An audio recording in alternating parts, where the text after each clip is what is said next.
သာမေဃကျက်တိဟောနေပြီးဆိုကြပြီတရားတိကဘုဒ္ဓသာကပေညာဟိရိဟောတာပါဠိလိုတော့သူတော်ကောင်းစွာခုနှစ်ပါးနေပြီးတရဏဂုံသီလစောင့်တည်ခြင်းတက္ကတာပြည့်စုံသွားတဲ့အခါမှာမြတ်စွာဘုရားရှင်ကိုရောမြတ်ကြီးကိုယ်တိုင်ဟောကြားခဲ့တဲ့ပရိတရားတော်ကိုတန်ခါတော်ရှင်မြတ်များကနေပြီးတော့ရောက်ပတ်တဲ့ဆက်ပြီးမယ်အဲ့ဒီပရိတရားကိုလည်းပဲရိုးရိုးသေးသေးလေးလေးဆဆမှတ်မှတ်သားသားတန်ဖိုးထားပြီးတော့နာကြကြတန်ခါတော်ရှင်မြတ်များဘုရားဣဒ္ဓဧသောများနဲ့တကွာတရားနာပရိသတ်ဘုံသူတော်ကောင်းတို့အားအသက်ရှိကြအနာကင်းကြောင့်ဆုမွန်တောင်းလျက်ပရိတရားတော်များကိုသမန္တာကသရဇတဝမေတ္တာသုတ်တံစသည်ဖြင့်ချင်းဖြင့်ပေးသနာတော်မူကြပါဗျာသမန္တာဇဂဝလေတုအတ္တရာကိသံတုဒေဝတာသဒ္ဓမ္မမုနိရဇသာတုနံတုတက္ကမောက္ခတံဓမ္မတဝနာကာလောအယံပဒန္တဓမ္မတဝနာကာလောအယံပဒန္တဓမ္မတဝနာကာလောအယံပဒန္တနမောတသောဘဂဝတောအရဟတောသမ္မာသမ္ဗုဒ္ဓတ္တနမောတသောဘဂဝတောအရဟတောသမ္မာသမ္ဗုဒ္ဓတ္တနမောတသောဘဂဝတောအရဟတောသမ္မာသမ္ဗုဒ္ဓတ္တရာဇတောဝသရတောဝမနုဿတောဝအမနုဿတောဝအဂိတောဝဥဒကတောဝပိသသတောဝခဏုကတောဝကန္တကတောဝတကန္တတောဝဇနပဒရောဂတောဝသတ္တမတောဝဩတန္တိတိတောဝသပရိသတောဝသန္တာဟတိအတ္တမိဂါကောနောကုက္ကုရအာဝစိကမဏိတပါတိပိဧသတိသဒုက္ခရမဟိတယခရခတာတိနာနာဗျာတောဝနာနာရောဂတောဝနာနာဥပဒဝတောဝရက္ခံကနန္တု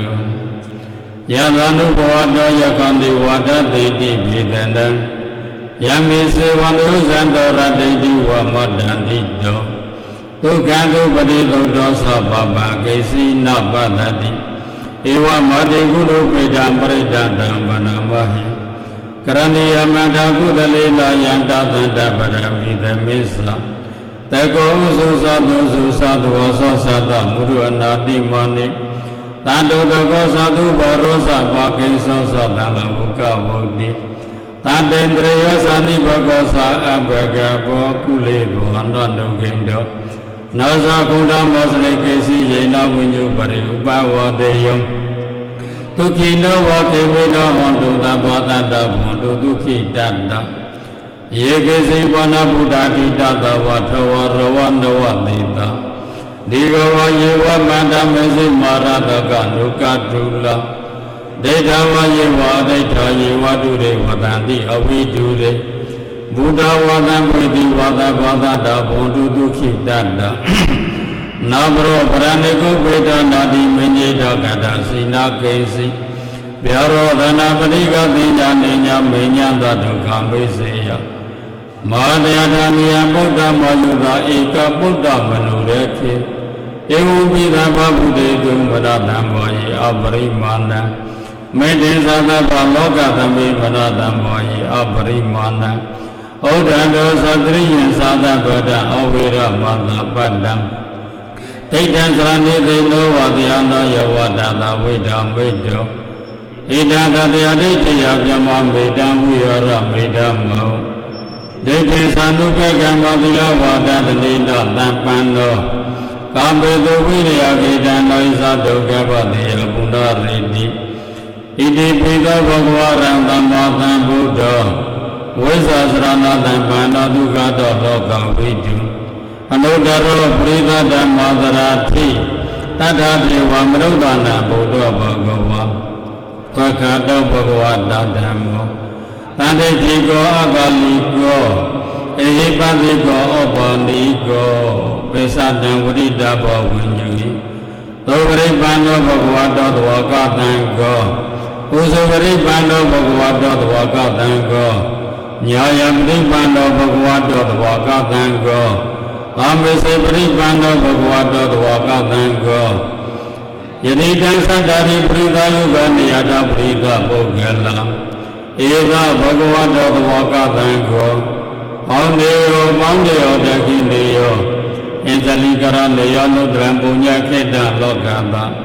ဧဝံဗုဒ္ဓံသရတနဓမ္မသံကိစ္စဘိခေဝောဘယံဝါသပိတတံဝလုံကံသောနာဟေတတိယန္တုနိမိတံဝမင်္ဂလိသယောသမဏဘောဓဂုဏတတတ္တောပါပေကဝတ္တုပိနာအာကံတံဗုဒ္ဓ ानु ဘာဝေနဝိနာတမေနုယန္တုနိမိတံဝမင်္ဂလိသယောသမဏဘောဓဂုဏတတတ္တောပါပေကဝတ္တုပိနာအာကံတံဓမ္မာနုဘာဝေနဝိနာတမေနုယန္တုနိမိတံဝမင်္ဂလိသယောသမဏဘောဓဂုဏတတတ္တောပါပေကဝတ္တုပိနာအာကံတံသံဃာနုဘာဝေနဝိနာသမေတု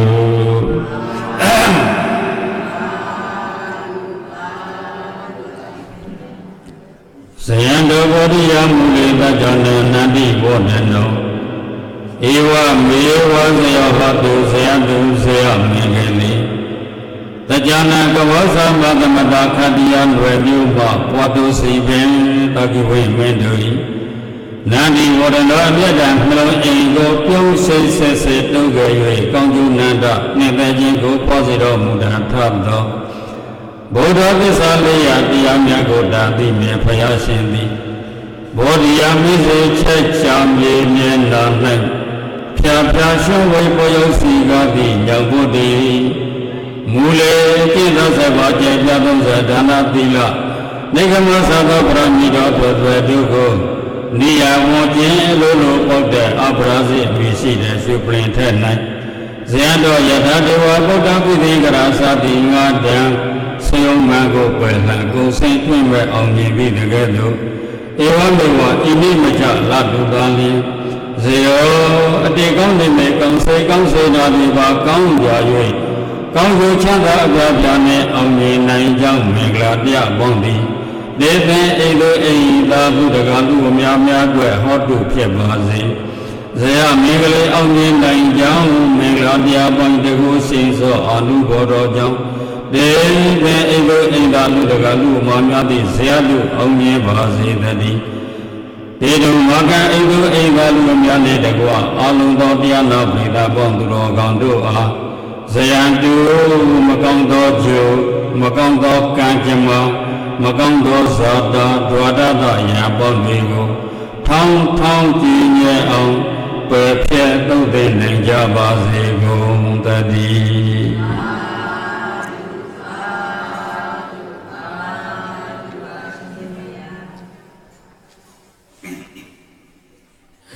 ဒီကနေ့တနေ့တိုင်းတိုက်ဒေသကြီးလမ်းလုံးကျွန်းနဲ့ပစ္စတိမောရွာနဲ့တော့သိကြီးမိသားစုကနေပြီးတော့ဘုရားတရားသံဃာမိဘစေတမလို့ဆိုတဲ့အနန္တောအနန္တ၅ပါးတို့ရဲ့အနန္တောအနန္တ၅ပါးတို့ကိုဥဒိဋ္ဌာလေကွယ်လွန်လေပြည့်ဖြစ်သည့်နှစ်ဖက်မိခင်ပေါခင်များဖြစ်ကြသောဥစုံကဲ့သို့နှင်းလှဥပါဒံတော်သောမြတ်ခြင်းဥလူခင်တော်ထွန်းကြည်ခေဘုံဖြစ်သူဥပိညောခေါ်ဖို့ကြောင့်မို့နှစ်ပြီးတော့အာယေစုပြီးတော့ဒီကနေ့သံဃာတော်ရှင်များပင်ပြီးတော့ဆွမ်းကဲပဲဘောဇင်တို့ကိုလူတန်းကြွေးမွေးတယ်မိမိတို့တန်တန်မှာလည်းပဲသရဏဂုံသီလစောက်တည်ဘုရားရှင်ကိုယ်တော်မြတ်ကြီးရဲ့ဟောကြားတော်မူတဲ့ပရိတရားတွေကိုလည်းပဲနာကြားတယ်တဲ့ဒါနသီလဘဝနာကောင်းမှုကုသိုလ်တွေမိမိတို့ပြုလုပ်ထားတဲ့ကောင်းမှုကုသိုလ်တွေမိမိတို့တန်တန်မှာရရှိနေပြီအဲဒီလိုရရှိထားတဲ့ကောင်းမှုကုသိုလ်တွေကိုဘဝတစ်ပါးသို့ပြောင်းသွားကြတဲ့အနှစ်ပတ်သောမိခင်ပါခင်များနဲ့အစဉ်တည်းလျောက်ကြအားအမြတ်တန်ပေးဝေမယ်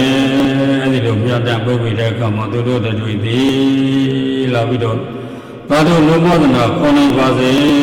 လို့အမြတ်တန်ပေးဝေလိုက်တဲ့အခါမှာသူတို့တွေကနေပြီးတော့သာဓုလူမောဒနာခေါ်နိုင်ပါရဲ့ခေါ်နိုင်ပဲဆိုရင်နော်ပတ္တနုမောဒနာကုသိုလ်တွေ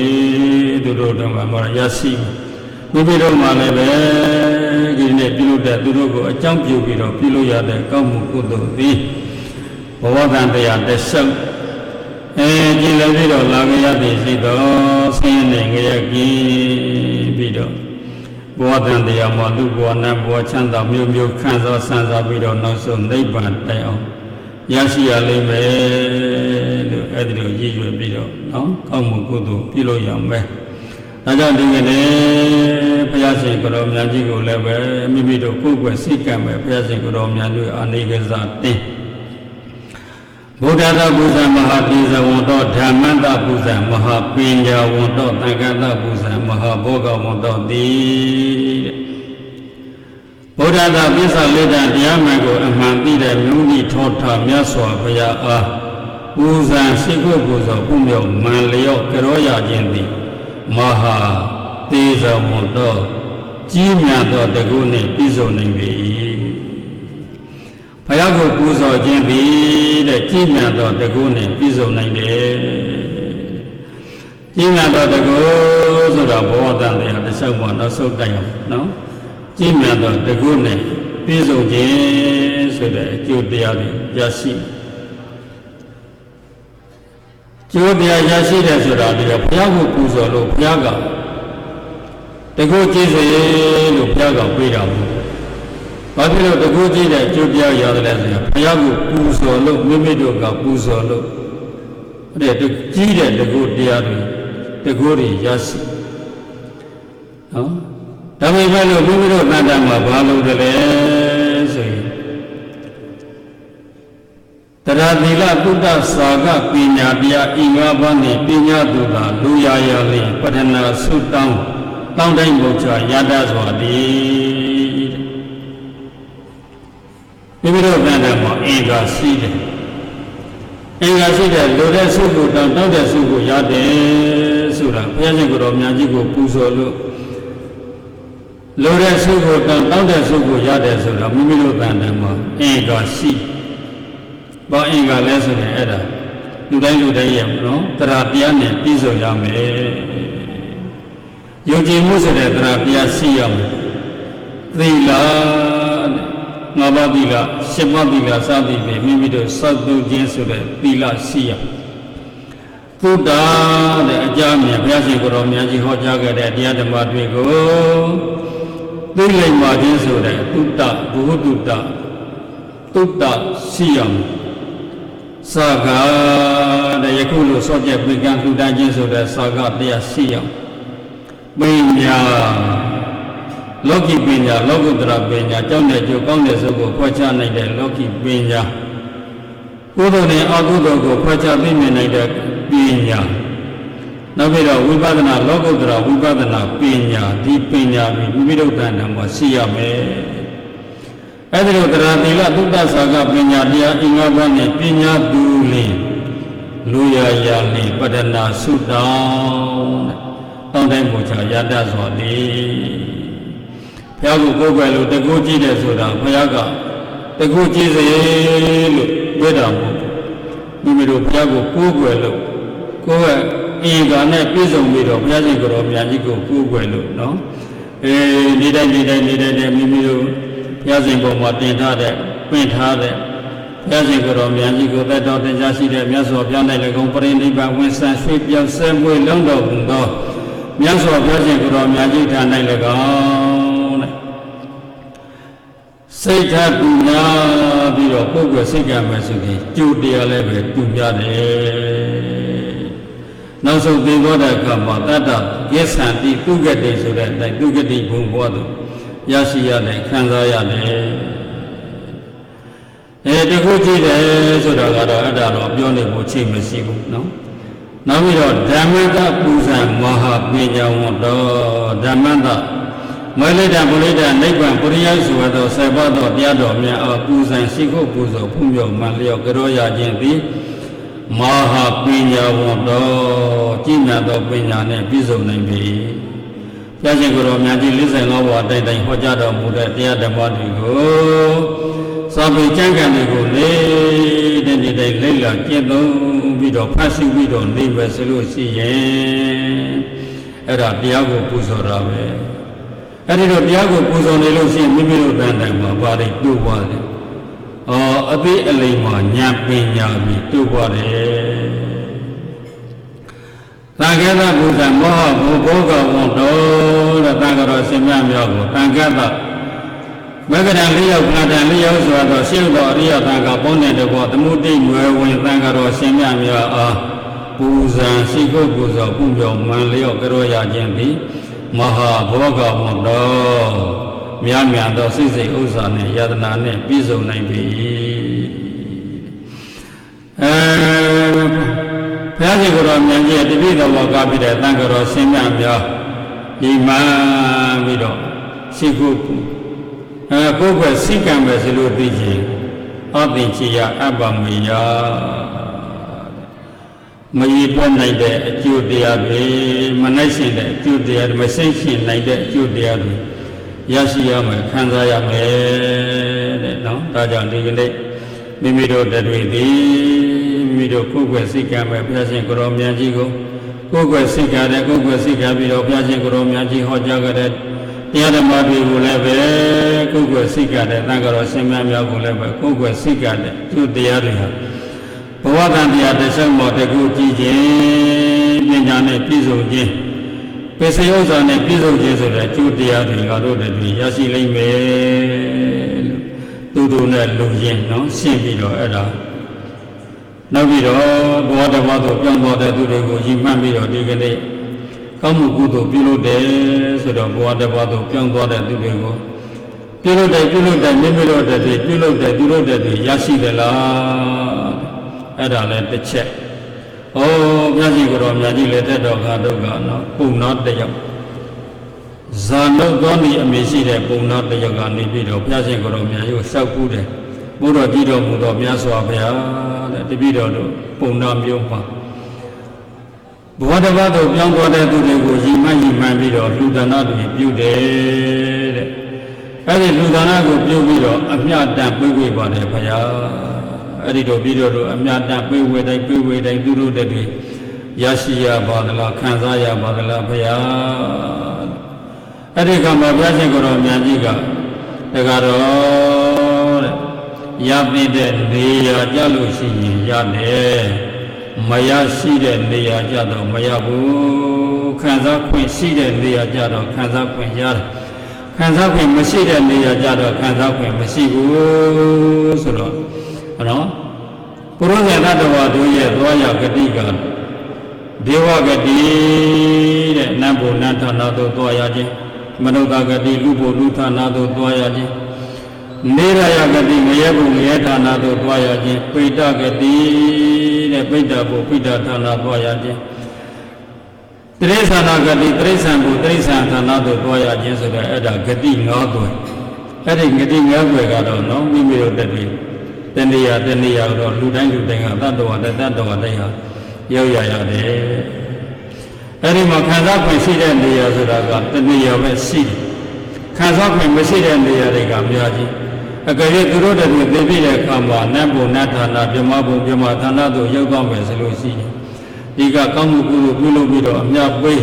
ခံစားခွင့်မရှိဘူးအကယ်၍လူဘုံလူဌာနတို့ရောက်သွားပြီဆိုလို့ရှိရင်လည်းပဲသူနော်သူတို့ဘောလေးမှာသူတို့ပျော်မွေးလျော်ပျော်ပိုက်ပြီးတော့နေကြတဲ့အတွက်ဒီကပြည်တဲ့ကောင်းမှုကုသိုလ်ကိုသူတို့တတိနဲ့မရဘူးခံစားခွင့်လည်းမရှိဘူးအကယ်၍ငရဲဘုံရဲထံတော်ရောက်သွားမယ်ဆိုရင်ငရဲရဲ့ဆင်းရဲတွေလည်းအမြဲတမ်းဒီခံစားနေရတဲ့အတွက်သူတို့တတိဟာနော်ဒီကပြည်တဲ့ကောင်းမှုကုသိုလ်ကိုသူတို့သာဓုနုမောဒနာခေါ်နိုင်ခွင့်မရှိဘူးအကယ်၍တိရိစ္ဆာန်ဘုဒ္ဓရောက်သွားမယ်ဆိုလို့ရှိရင်လည်းပဲတိရိစ္ဆာန်ဘုဒ္ဓတိရိစ္ဆာန်ဓမ္မသူတို့ရဲ့အာဟာရတွေနဲ့ပြည့်စုံပြီးတော့နေတဲ့အတွက်သူတို့ဒီကပြုတဲ့ကောင်းမှုကုသိုလ်ကိုအဖတ်တပေးဝင်ရတော့လည်းပဲသူတို့သာဓုနုမောဒနာခေါ်နိုင်ခွင့်မရှိဘူးအကယ်၍စားစရာတောက်စရာနေစရာမရှိတဲ့ပိဋကဂတိတဲ့ပိဋကဘုရားမြတ်တို့ရောက်သွားမယ်ဆိုလို့ရှိရင်ငါတို့ကြံခဲ့တဲ့သားတွေသမီးတွေဆွေတွေမျိုးတွေဇနီးမယားတွေငါတို့ကိုညီမှန်းပြီးတော့ကောင်းမှုကုသိုလ်ဘယ်ချိန်ဘက်ကပြုပါမလဲအဲ့ဒီဘယ်ချိန်ဘက်ကပြုပါမလဲ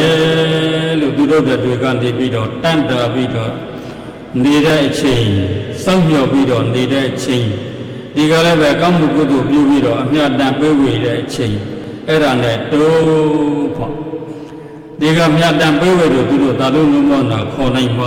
နာနိုင်ဖြစ်တဲ့သဘောတကွနေရာထိုက်ခင်ချွေရသိပင်ရေကံဘူဝိမသတိတို့ကိုရရှိရတဲ့ခံစားရတယ်အဲ့ဒီလိုသူတို့တည်းမခံစားရတော့လည်းမိမိတို့မှာနော်ပြိုးတဲ့ပုဂ္ဂိုလ်တွေကအရဟတဖြစ်ပါမလားဆိုရင်မဖြစ်ဘူးတဲ့အဲ့ဒါကိုတည်ထားတဲ့ထမင်းတွေကအဲ့ဒါမစားလို့ရှိရင်မိမိတို့မှာကြံခဲ့တယ်လို့တဲ့အလုံးသောသူတို့တွေမခံစားရ냐တော့လည်းမိမိတို့တွေကလည်းပဲလူဘဝလူချမ်းသာနတ်ဘဝနတ်ချမ်းသာနောက်ဆုံးနိဗ္ဗာန်တည်အောင်ချမ်းသာသုံးမျိုးကိုတော့တနေ့မုချဧကံရရှိရလိမ့်မယ်လို့အဲ့ဒီလိုဝမ်းမြေဝမ်းသာဖြစ်ပြီးတော့အပ္ပမဒေနဘိကဝေသံပါတိထာဘေကဝေစေတခြင်းမြေဘောတို့အပ္ပမဒေနမမိတ်မလျောမပုတ်မဆသောတတိတံပဇင်တရားဖြင့်အပ္ပမဒေနကုသိုလ်တရားကိုဆောင်ခြင်းအကုသိုလ်တရားကိုရှောင်ခြင်းဆိုတဲ့မမိတ်မလျောမပုတ်မဆသောတတိတံပဇင်တရားဖြင့်တံပါဒေထတံပါဒေယာထအားလုံးကကုစီကိုငှပြည့်စုံကြစေကုန်တည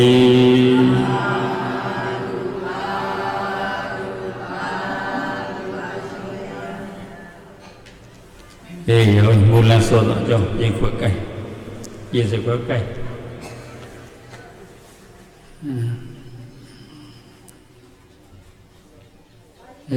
ကိုလူတဲ့စုကိုတောင်းပြီးတော့အပြတန်ပြေးဖို့ပေါ့နော်ပရိသတ်တွေအားလုံးပဲလိုက်စုမြတ်မလို့နဲ့တန်ခါတော်အရှင်မြတ်တို့ဘုရားတတိတော်တို့သည်ဩနာပေယေဒုက္ခဘိတုဤရှုပ်ထွေးနေရာတန်တရားမှပြင်းများစွာထွန်းမြောက်ပါရခြင်းအကျိုးမှ၎င်းအရတ္တမေအရဟတဖို့နိဗ္ဗာန်ကိုပြင်းများစွာမြဲမောပြုပါရခြင်းအကျိုးမှ၎င်းလွန်ခဲ့သောအချိန်တုန်းကဘဝတစ်ပါးသို့ပြောင်းသွားကြကုန်သောဥစုငယ်တော်နှင်းလှဥပါဒံဒေါသောမြတ်ကြီးဥလူခင်ဒေါထွန်းကြည်ဥဖေညော့ခေါ်ဥဖိုးကြမို့တို့ဤသူဝတိဘုံဘဝသို့ရောက်ကြပါစေလာကြပါစေခြင်းအကျိုးမှ၎င်းရောက်ရဌာနဘုံဘဝ၌ချမ်းသာဒုက္ခ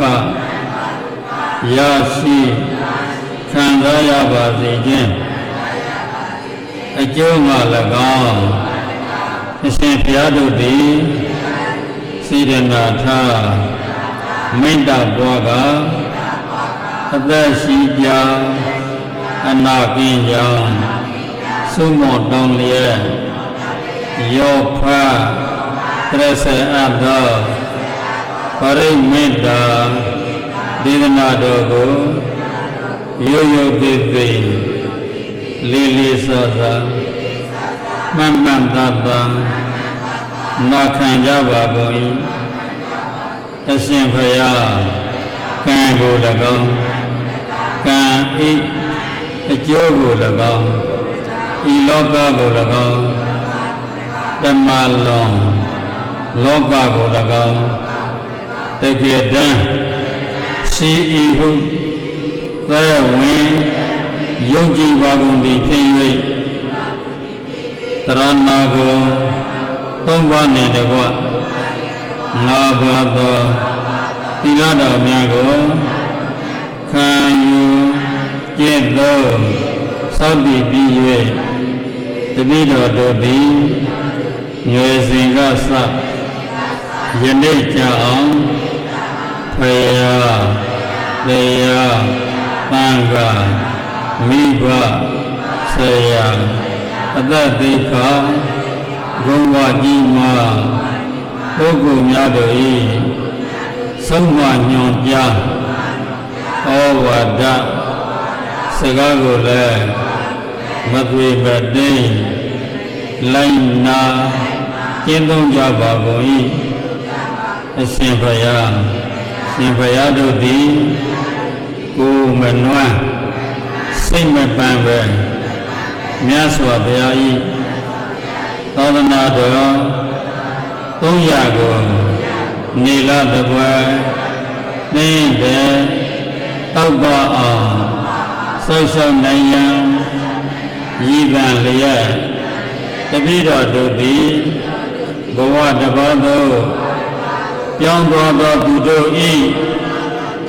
အကျိုးငါ၎င်းတပည့်တော်တို့၏အကျိုးငါ၎င်းသံဃာတော်ရှင်မြတ်များအားရည်မှန်းလျက်ဆွမ်းခဲပွဲဘောဇဉ်များနှင့်အထူးထူးသောလူဒန်းပွဲရာစသည်တို့ကိုလူဒန်းတော်မူပြုကြပါကုန်၏အရှင်ဘုရားသုမတပါတပည့်တော်တို့၏စိတ်ကကိုယ်ွယ်ပြီးဘုရားကိုလည်းအနိစ္စတင်ခြင်းကောင်းမှုကိုပြုလို့ပါကုန်၏အရှင်ဘုရားဖိတ်ကြား၍တွာလာကြကုန်သောပရိသတ်အပေါင်းသူတော်ကောင်းတို့အားလည်းသမင်ခဲဘွယ်မုတ်ခဲဘွယ်စသည်တို့ကိုလူဒန်းတော်မူပြုကြပါကုန်၏အရှင်ဘုရားဤသို့ယနေ့ယခုလူဒန်းဆောက်တည်ပွားများရသောဒါနကုသိုလ်သီလကုသိုလ်ဘဝနာ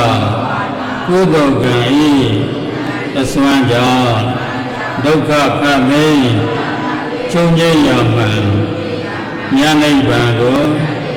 ရောက်ရလိုပါ၏အရှင်ဘုရားနိဗ္ဗာန်ကို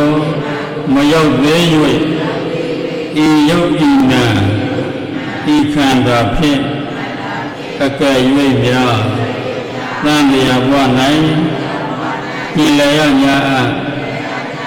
ဤအချင်းကိုအစပြု၍ဆင်းရဲခြင်းငရဲကင်းလျက်ကံသုံးပါးကိုကျော်နှင်းကပေးမကုန်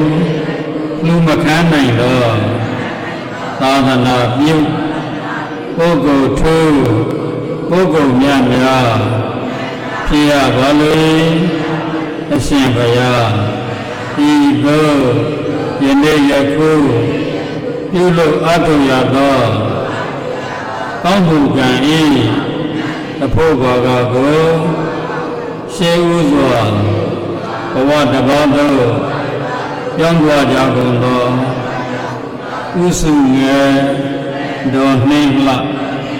ဥပပန်းတော်စောမြတ်ခြင်းဥလူခင်တော်ထွန်းပြည်ဥဖိတ်ညောခေါ်ဥဖို့ကြမှုတို့အားရှေးဥစွာအမြအမြပေးဝေပါကုန်၏အမြပေးဝေသောခဏနိုင်မင်းလင်ရောက်ရဌာနဘုံဘဝမှာလာရောက်၍သာဓုသာဓုသာဓုသာဓုဟုအနုမောဒနာခေါ်နိုင်ပါစေတည်းအနုမောဒနာခေါ်ပြီး၍နာနိုင်ဖြစ်သောသောဘွယ်သောဘွယ်နေရာထိုင်ခြင်းချွေရပင်ပင်ရေကံဘုံဘိမှသတိတို့ကိုကြံကြံမောမောချမ်းချမ်းသာသာရရှိခံစားရပါစေတည်းသုမတပါစိတ်စိတ်တုံးကလွန်လေပြီးသောမိခင်ပေါ်ခင်ယခုဘဝ၌ဖြစ်ကြကုန်သော မိခင်ပါခင်ကျေးဇူးရှင်များနဲ့အဖိုးအဖွားဆရာသမားဆွေမျိုးများတကားညီကိုမောင်နှမအစထား၍ကိုယ်ဆောင်နှံ့အိမ်ဆောင်နှံ့ချမ်းဆောင်နှံ့ရွာဆောင်နှံ့မြို့ဆောင်နှံ့တိုးဆောင်နှံ့တောင်ဆောင်နှံ့သာသနာတော်ဆောင်နှံ့ဘုံမဲ့စို့ရုက္ခစို့အာဂတစို့ဒတရထဝိရုလကဝိရုပခကိုဝေဒအစရှိသောယမမိမစွာ၍30ဘုံညင်လေကုန်သောဝိညာဉ်များစွာတရဝတို့အားအမြအမြအမြအမြကိုဝေဘာကုန်၏30ဘုံညင်လေကုန်သောဝိညာဉ်များစွာတရဝတို့သည်အမြရာ၍ကျဲ့တဲ့ရတဲ့တန်းတိတ်လေးတကယ်တော့တိတင်ဖြိုးမောက်တကောတော်၍ဝမ်းမြောက်ကြမ်းမှာချမ်းသာကြသည်ဖြစ်ကြပါစေသောဝသုန္ဒရေဤမြေပန္တုသီလထုလက်သက်သေရာ၌သက်သေအမှု၌တည်စေသောဥစုငယ်တော်နှင်းလဥပါဒံတော်ဆုံးမြတ်ခြင်းဥလူခင်တော်ထွန်းကြည်ဥဖိတ်ညောခေါ်ဥဖို့ကြမို့သူနှင့်တကွအလုံးကြောကြသမျှအမြအမြအမြဒီပါမူကြပါကုန်သာဓုသာဓုသာဓုအလုံးကြ